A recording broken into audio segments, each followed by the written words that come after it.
नमस्कार दोस्तों, स्वागत है आप सभी का हमारे YouTube channel daily current affairs point पे। दोस्तों आज है 18 सितंबर, तो आज हम लोग 18 सितंबर से रिलेटेड करंट अफेयर्स पढ़ेंगे। दोस्तों पूरे दिन के बहुत इंपॉर्टेंट क्वेश्चंस हैं, तो ध्यान से पढ़िएगा। और दोस्तों वीडियो को शुरू करने से पहले आपको बता दें कि जिन लोगों ने अभी तक चैनल को सब्सक्राइब नहीं किया है वो लोग जाकर सबसे पहले चैनल को सब्सक्राइब कर लें और सब्सक्राइब के बगल में दिखने वाले बेल आइकन को ज़रूर दबा लें, जिससे कि हर एक नए वीडियो का नोटिफिकेशन आपको टाइम पे मिलता रहे। तो चलिए दोस्तों शुरू करते हैं आज का वीडियो।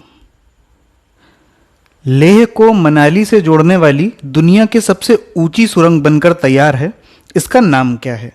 तो दोस्तों इसका नाम है अटल रोहतांग सुरंग। तो दोस्तों अटल सुरंग दुनिया में सबसे ऊंचाई पर स्थित सुरंग है और इसकी ऊंचाई कितनी है? तो ये है 10,000 फीट, यानी कि अगर इसको मीटर में बदल के देखें तो 3,000 मीटर लगभग इसकी ऊंचाई है। और इसके साथ साथ दोस्तों ये भी याद रखिएगा कि इस सुरंग की लंबाई कितनी है। तो इसकी लंबाई है 9 किलोमीटर और इसी के साथ ये दुनिया की सबसे लंबी रोड टनल भी बन गई है और इस टनल को बनने में कुल 10 साल का समय लगा है। और दोस्तों इस टनल के शुरू होने से बहुत बड़ा फायदा होगा, क्योंकि इससे मनाली और लेह के बीच की दूरी 46 किलोमीटर कम हो जाएगी। और पहले जहां मनाली से लेह पहुंचने में 5 घंटे का समय लगता था, अब ये सफ़र इस टनल के बनने के बाद आधे घंटे से भी कम का रह जाएगा। और अब इस टनल की खूबियों के बारे में थोड़ा सा जान लेते हैं दोस्तों। तो इसके चीफ इंजीनियर KP पुरुषोत्तमन जी ने बताया है कि इस टनल में हर 60 मीटर पर CCTV कैमरे लगे हुए हैं और सुरंग के अंदर फायर हाइड्रेंट भी लगे हैं, जो किसी तरह की दुर्घटना में लगने वाली आग को बुझाने में सक्षम हैं। और दोस्तों इस सुरंग की चौड़ाई कितनी है? तो ये है 10.5 मीटर, यानी कि 10.5 मीटर। और इसके दोनों तरफ 1-1 मीटर चौड़े फुटपाथ बनाए गए हैं। और दोस्तों खास बात यह है कि प्रत्येक 500 मीटर पे, यानी कि हर आधा किलोमीटर पे इमरजेंसी एग्जिट बनाए गए हैं, जिससे कि दुर्घटना होने पे रेस्क्यू काम को आसानी से और समय रहते किया जा सके। और दोस्तों अब इस सुरंग के पूरे हो जाने पर हर एक मौसम में लाहौल और स्पीति घाटी के सुदूर क्षेत्रों में कनेक्टिविटी हमेशा बनी रहेगी। और इस सुरंग का उद्घाटन संभवतः 25 सितंबर को किया जाएगा, ऐसा बताया जा रहा है। तो दोस्तों याद रखिएगा, बहुत इंपॉर्टेंट है। चलिए नेक्स्ट क्वेश्चन देखते हैं। हाल ही में जारी मानव पूंजी सूचकांक में किस देश ने टॉप किया है? तो दोस्तों इस बार टॉप किया है सिंगापुर ने। तो दोस्तों ये जो सूचकांक है ह्यूमन कैपिटल इंडेक्स, यानी कि मानव पूंजी सूचकांक, इसमें भारत का स्थान कौन सा रहा है? तो दोस्तों इस बार भारत का स्थान रहा है 116वां और इससे पहले 2019 में भारत का स्थान था 115वां। और दोस्तों आपको बता दें कि इस बार कुल 174 देशों का हेल्थ और एजुकेशन रिलेटेड डेटा निकाला गया था और उस पर यह सर्वे किया गया था। और इस रैंकिंग में सेकंड स्थान किसका आया है? तो वो आया है हांगकांग का। और दोस्तों एक खास बात और बता दें आपको कि इस बार थर्ड प्लेस पे, यानी कि तीसरे स्थान पर कुल 6 देश हैं, जो कि Canada, Finland, Japan, Korea, Macau और स्वीडन हैं। तो दोस्तों एक बात और जान लीजिए, बहुत इंपॉर्टेंट है कि इस सूचकांक को जारी कौन करता है? तो इसको जारी करता है वर्ल्ड बैंक। और दोस्तों वर्ल्ड बैंक के बारे में थोड़ा सा जान लेते हैं शॉर्ट में। तो वर्ल्ड बैंक की स्थापना कब हुई थी? तो ये हुई थी 1944, यानी कि 1944 में। इसका मुख्यालय स्थित है वॉशिंगटन DC में। और वर्तमान समय में इसके अध्यक्ष कौन है? तो ये है डेविड मलपास। और अंशुला कांत जो हैं, इन्हें अभी हाल ही में वर्ल्ड बैंक का MD और CEO नियुक्त किया गया है। और वर्तमान समय में वर्ल्ड बैंक के सदस्य देश हैं 189, यानी कि 189। तो दोस्तों याद रखिएगा, बहुत इंपॉर्टेंट है, बहुत सारे फैक्ट्स हैं, एग्जाम में पूछे जाते हैं। चलिए नेक्स्ट क्वेश्चन देखते हैं। किसके द्वारा लोकसभा में किसान उपज व्यापार एवं वाणिज्य विधेयक 2020 प्रस्तुत किया गया? तो दोस्तों ये प्रस्तुत किया गया है नरेंद्र सिंह तोमर जी के द्वारा।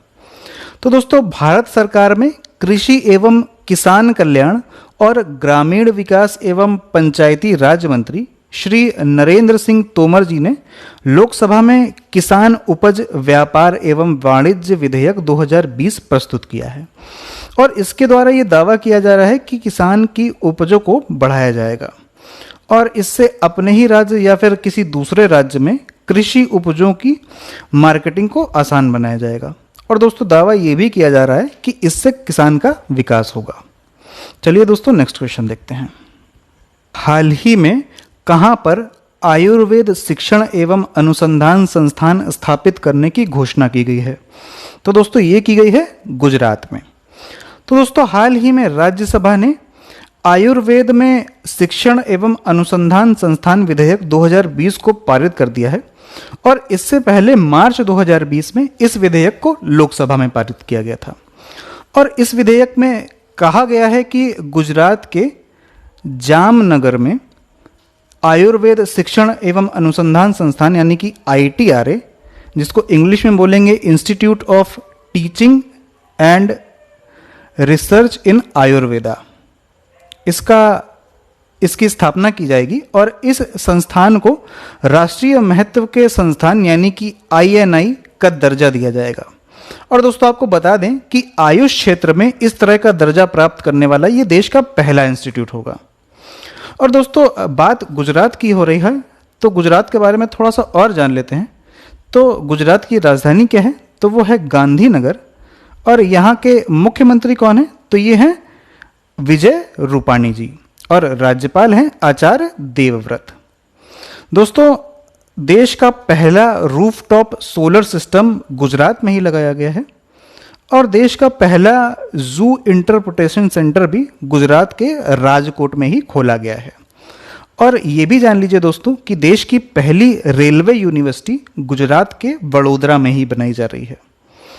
और अभी हाल ही में गुजरात के सुरेंद्र नगर में रेशम प्रसंस्करण केंद्र खोला गया है।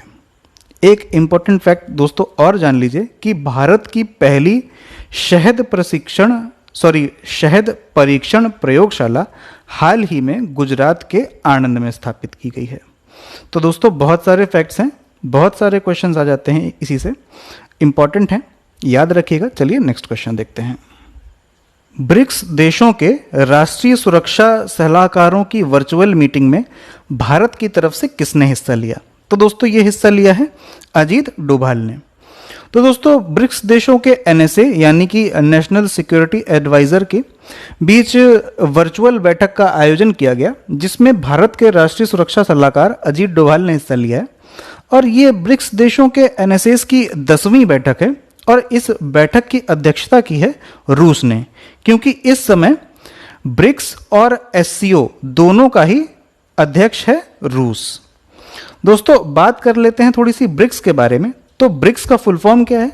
तो ब्रिक्स है B से ब्राजील, R से रशिया, I से इंडिया, C से चाइना और S से साउथ अफ्रीका। और इन 5 देशों को मिलाकर बना है ब्रिक्स।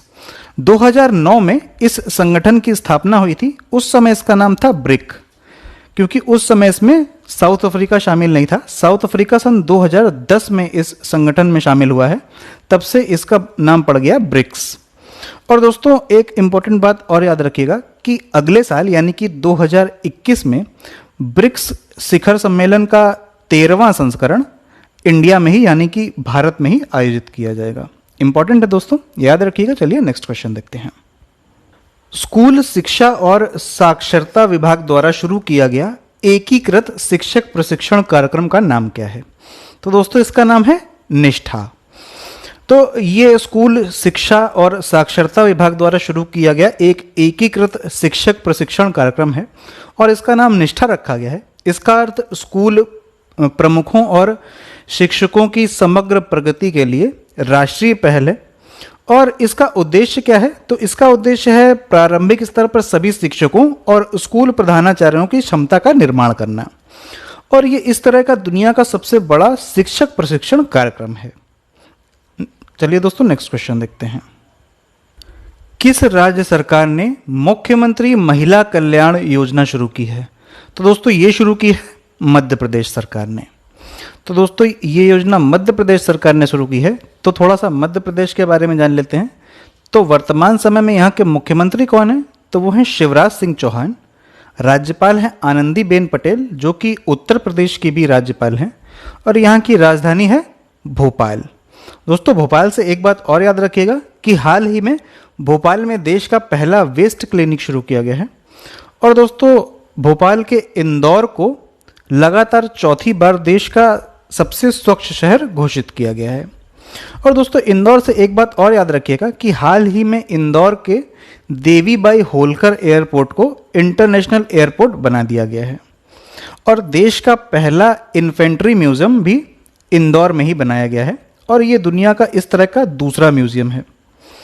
और मध्य प्रदेश में हाल ही में रोको टोको अभियान शुरू किया गया था और इसी के साथ पर्यटकों को आकर्षित करने के लिए इंतज़ार आपका अभियान भी मध्य प्रदेश में ही शुरू किया गया था। तो दोस्तों याद रखिएगा, बहुत सारी बातें हैं, इंपॉर्टेंट हैं। चलिए नेक्स्ट क्वेश्चन देखते हैं। हाल ही में अटल बिहारी विश्वविद्यालय की नई बिल्डिंग का उद्घाटन कहाँ किया गया है? तो दोस्तों ये किया गया है मध्य प्रदेश में। और ये यूनिवर्सिटी मध्य प्रदेश में कहाँ पर है? तो ये भोपाल में है, यानी कि मध्य प्रदेश की राजधानी भोपाल में। याद रखिएगा दोस्तों। चलिए नेक्स्ट क्वेश्चन देखते हैं। हाल ही में एशियन डेवलपमेंट बैंक के नए कार्यकारी निदेशक कौन बनाए गए हैं? तो दोस्तों ये बनाए गए हैं समीर कुमार खरे जी। तो दोस्तों एशियन डेवलपमेंट बैंक क्या है, इसके बारे में थोड़ा सा जान लेते हैं। तो ये एक क्षेत्रीय विकास बैंक है जिसकी स्थापना एशियाई देशों के आर्थिक विकास के लिए की गई थी। और इसकी स्थापना कब हुई थी? तो ये हुई थी 19 दिसंबर 1966 को। और इसका मुख्यालय कहाँ स्थित है? तो ये स्थित है फिलीपींस की राजधानी मनीला में। और वर्तमान समय में इसके चेयरमैन कौन है? तो ये हैं मत्सुको अस्कावा। और दोस्तों एक बात और याद रखिएगा कि हाल ही में अशोक लवासा को एडीबी का उपाध्यक्ष नियुक्त किया गया था। इंपॉर्टेंट है दोस्तों, याद रखिएगा। चलिए नेक्स्ट क्वेश्चन देखते हैं। पीएम मोदी के जन्मदिन को किस रूप में मनाने की घोषणा की गई है? तो ये की गई है सेवा शपथ के नाम से, या इसे सेवा सप्ताह भी कहा गया है। तो पीएम मोदी का 70वां जन्मदिन 17 सितंबर को मनाया गया और इस मौके पर 14 सितंबर से लेकर के 20 सितंबर तक एक सेवा सप्ताह के रूप में या इसे सेवा शपथ के रूप में मनाने की घोषणा की गई है। और इस बीच में पार्टी के कई सारे नेता कई सारी वेलफेयर एक्टिविटीज़ करेंगे। लेकिन दोस्तों हम सब जानते हैं कि इस तरह से मतलब जिस तरह से सरकार देश के युवाओं से उनके रोजगार का हक छीन रही है और सरकारी नौकरी को संविदा की बंधुआ मजदूरी की तरह नौकरी देने की कोशिश कर रही है, उसके विरोध में देश के बेरोजगार युवाओं ने बहुत बड़े स्तर पर देश में प्रदर्शन किया और पीएम मोदी के जन्मदिन को राष्ट्रीय बेरोजगार दिवस के रूप में मनाया गया है। दोस्तों आज के वन लाइनर क्वेश्चन बहुत इंपॉर्टेंट है, तो ध्यान से पढ़िएगा। पहला क्वेश्चन है, हाल ही में Jinnah his success failure and role in history नामक पुस्तक किसने लिखी है? तो ये लिखी है इश्तियाक अहमद ने। नेक्स्ट क्वेश्चन है, हाल ही में HPF फिल्म्स नाम की कंपनी का अधिग्रहण किसने किया है? तो ये किया है शेयर चैट ने। नेक्स्ट क्वेश्चन है, किस राज्य द्वारा बैकयार्ड बागवानी कार्यक्रम शुरू किया गया है? तो दोस्तों ये शुरू किया गया है जम्मू कश्मीर के द्वारा। आइए नेक्स्ट क्वेश्चन देखते हैं। भारत सरकार सार्वजनिक क्षेत्र के बैंकों में कितने का निवेश करेगी? तो ये करेगी 20,000 करोड़ रुपए का। दोस्तों लास्ट क्वेश्चन है, हाल ही में किस देश ने अपने नागरिकों को फ्री में कोरोना वैक्सीन देने का कार्यक्रम जारी किया है? तो दोस्तों ये जारी किया है अमेरिका ने। तो दोस्तों आज की वीडियो में सिर्फ इतना ही। अगर आपको आज का वीडियो पसंद आया हो तो वीडियो को लाइक करिएगा, अपने दोस्तों के साथ शेयर करिएगा और चैनल को अगर अभी तक सब्सक्राइब नहीं किया है तो चैनल को सब्सक्राइब कर लीजिए। चलिए दोस्तों मिलते हैं नेक्स्ट वीडियो में।